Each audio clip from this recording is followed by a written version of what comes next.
Kaga may ara man nga kuryente guys kaga magluwas dira guys, may ara man kami nga suha na kung gusto mo magkilaw poknet lang da para mautod kamot mo.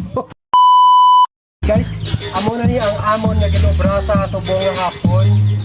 Amon ni ang natawag nga metal cladding. So ara na guys, gintapad na namon ang among metal cladding.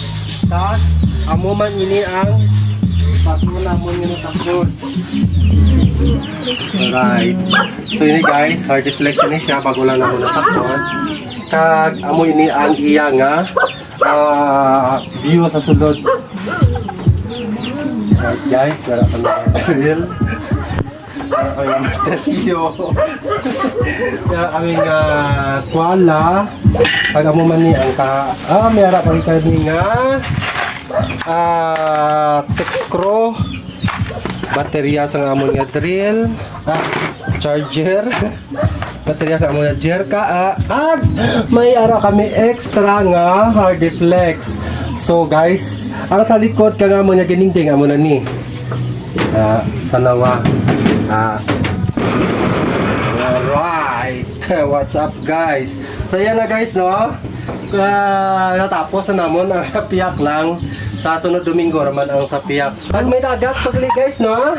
Tama ka namin isang amon nga view diri. Right yan.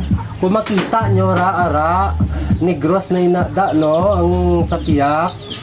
Tapos alagyan lagyan kasada tukada guys, so kasada kag may ara man nga kuryente guys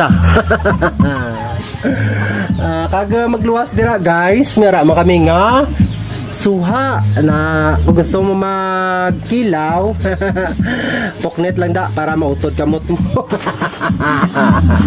Kag maliban dira guys, may ara pag kami nga artist guys, no? Oh, pag amo ina ang amo nga artist eh, so may ara nga bunga pero daw itlog ko lang kadalag ko ara. Tapos amo ra amon nga bilin nga ginbutang diri.